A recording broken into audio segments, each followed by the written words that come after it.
বিয়ে হওয়ার ৩ মাস পরে স্বামীর সঙ্গে গ্রাম থেকে সোজা ঢাকায় চলে যেতে হয়। বয়স তখন আমার মাত্র ১৫ বছর। গ্রামের মেয়ে হলেও বাবা মা কখনো কোনো কাজে আমাকে জোরজবরদস্তি করেনি। তবে গ্রামের মেয়েদের অল্প বয়সে বিয়ে দিয়ে দেওয়া হয়, এটা নতুন নয়। আমিও আমার স্বামীর সঙ্গে ঢাকাতেই থাকতে শুরু করি। আমার স্বামী ঢাকায় চাকরি করত এবং এখনও করেন। সেই সময় তেমন একটা পরিপাটি ছিলাম না আমি সবকিছুতে। নতুন জায়গা, নতুন সবকিছু আমার কাছে ছিল।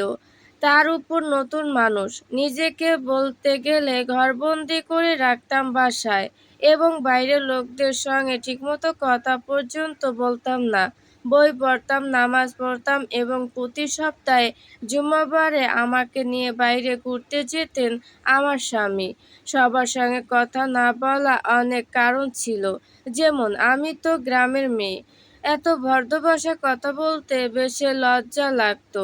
বাসায় যখন আমি আর আমার স্বামী থাকতাম, আমাদের আঞ্চলিক ভাষায় কথা বলে গল্প করে সময় কাটাতাম।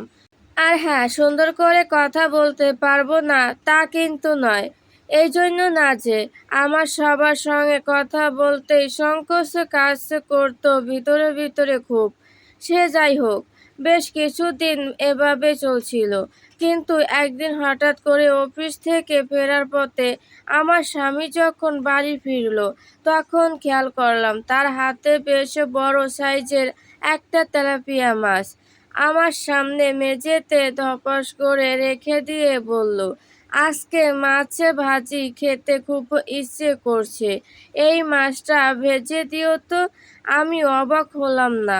এটা আমার দায়িত্ব বউ হিসেবে তাকে ভালোবেসে রেঁধে খাওয়ানোর, কিন্তু সে তো জানে আমি রান্না করতে পারি না। তারপরও কেন বলল এমন? তবে আমার কাছে সহজ মনে হলো। মাছ ভাজা কোনো আহামরি কাজ নয় যে পারবো না। এই তো ঝাল, লবণ, হলুদ আর মশলা বাটা দিয়ে মিশিয়ে গরম তেলে ছেড়ে দিলেই হবে। ভাত রাইস কুকারে বসিয়ে দিলাম।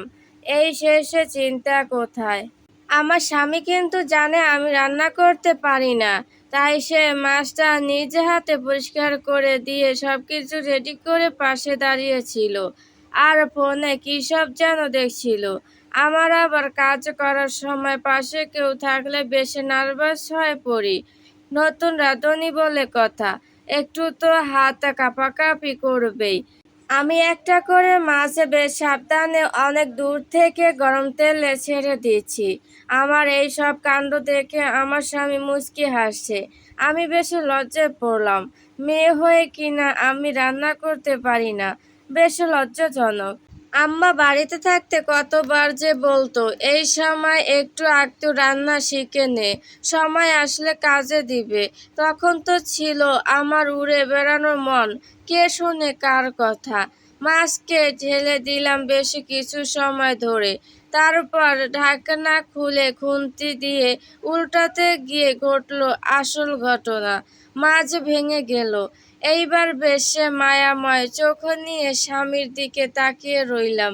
স্বামী আমার দিকে তাকিয়ে মুখে হাত দিয়ে হো করে হেসে উঠল আর বলল, কত সুন্দর কপাল আমার, বউ আমাকে রান্না করে খাওয়াবে। কিসের কি, আমাকে তাকে রান্না করে খাওয়াতে হয়? আচ্ছা, ব্যাপার না, বিবিজান বলতে তো সব করাই যায়, তাই না?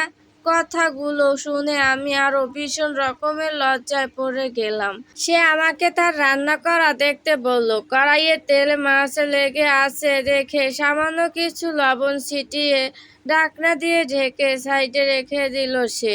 এত সময় ফাঁকে দেখে সালাদ কেটে রাখলো পাশে। বেশ গুছিয়ে সবকিছু করছে সে। একটা পুরুষ মানুষ কি সুন্দর করে রান্নাঘর ও রান্না গুছিয়ে করলো। পারবে নাই বা কেন? আগে তো ব্যাচেলর ছিলেন, নিজের কাজ নিজেই করতেন। জামা কাপড় থেকে শুরু করে রান্না বান্না সব নিজের হাতে করতেন। পড়াশোনা শেষে তো ঢাকায় থাকা শুরু করেন একা। আবার আমাকে এই বাসায় আনার পর থেকে কোনো কাজ সে করতে দেয়নি। কিন্তু সেদিন যে কি হয়েছিল, হঠাৎ করে বলল মাছ ভাজি করে দিতে। রান্না করতে করতে বেশ কিছু শিখিয়েও দিল আমাকে। সে বলল, শোনো, মাছ যখন এইভাবে কড়াইতে লেগে যাবে তখন সামান্য লবণ ছিটিয়ে ঢেকে নামিয়ে রেখে উল্টে দেবে, দেখবে মাছ একটাও ভাঙবে না, মনে থাকবে?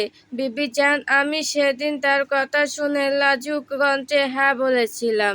আর আজ 1 বছর পর শুধু নয়, প্রায় যখনই মাছ ভাজি করি তার বলা প্রতিটি কথা আমার মনে পড়ে।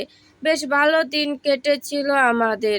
এর আরও 6 মাস পর আমি যখন প্রেগনেন্ট হলাম তখন আমাকে ঢাকা ছেড়ে আবার গ্রামে শ্বশুরবাড়িতে ফিরে আসতে হয়। আর সে সেখানে আবার একা হয়ে যায়, একা থাকতে শুরু করে। আলহামদুলিল্লাহ, এখন প্রায় সব রান্নাই সে আমাকে শিখিয়ে দিয়েছে।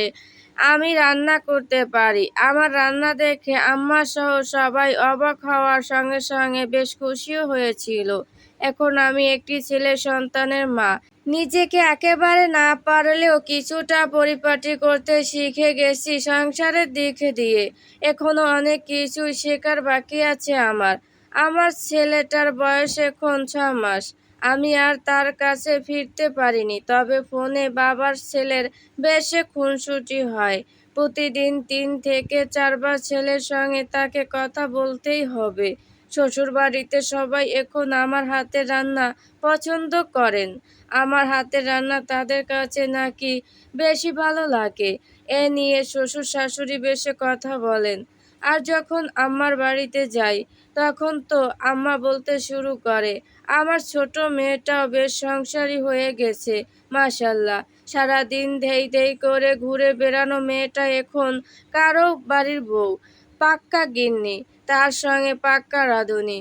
আবার দিন শেষে সন্তান সামলানো। কথাগুলো যখন মা বললেন প্রায় সময় তার চোখে পানি ছলছল করে।